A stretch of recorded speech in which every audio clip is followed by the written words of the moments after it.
The biggest challenge that you currently have is because of your success. Great companies understand this principle because in the face of the deepest, darkest times, they take extraordinary risk, they take innovative ideas and they put them into practice. How do you take initiative? How do you take the lead no matter what your title is at work? This is the most important time. We're at a time right now where we are looking to our leaders for inspiration. We're looking to our jobs for security. But this is also the optimum time to be able to lead ourselves and create our own destiny. And Michelle Reyes here, her book is called Lead Yourself First. Let's talk a little bit about your book. There are a lot of people in this situation, and I think that they don't even realize it. There are people who settle for the status quo. We like the status quo. We like things to just stay the way they are.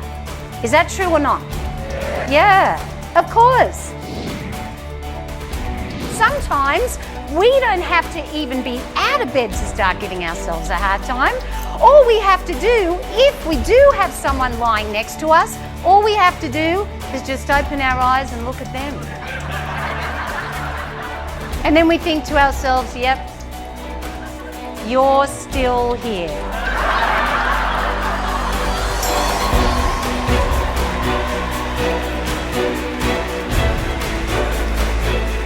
Are you all in? Change is about taking a risk. If you don't like where you are, if you don't like what's happening, you can always choose to change it. Lead Yourself First is absolutely my passion. And I believe that everybody has the ability to be the leader of their own life. Leadership is all about your mindset. Blockbuster video. What happened to Blockbuster video? What happened to Blockbuster video is that they didn't change. I remember going to the store, getting their videos. Do you remember doing that too? Couldn't wait till the new release came out, and then of course everything went onto a DVD. But what they were doing, maybe knowingly or unknowingly, was that they were building walls around themselves instead of building bridges to the future. And then what happened? There's an organisation ideally positioned with the new phenomena of the internet to not be thinking ahead. Then comes Netflix,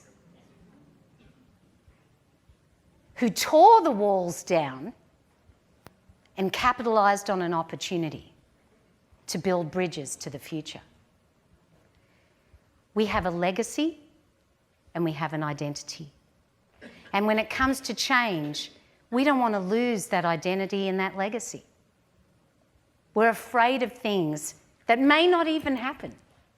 We just think that they will. How many of you can relate to the idea that we manufacture a lot of our own fear? We create a lot of it in our own minds. And the famous poet Anonymous once said, "Many an open mind should be closed for repairs."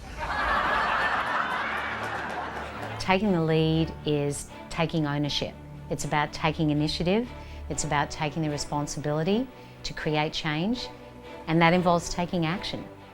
And we all have the capacity to do that, so it has to start with you. We know that there are so many forces that are outside of our control. And when you're tested in that way, how do we remember to stay focused on what's within our control? And what's 100% within our control is ourselves. If you search the word leadership on Google, you are going to find over 500 million search results. And while there is no single all-encompassing definition of leadership that's out there, I believe that this is the most all-encompassing definition, and it happens to be mine. Leadership is a state of mind. It has nothing to do with our job title. It's all about who we are. It's all about our character. So we are excellent at telling other people about what they can do to be different and to do things better. But what I'm more interested in is, what do we tell ourselves? Do you ever talk to yourself?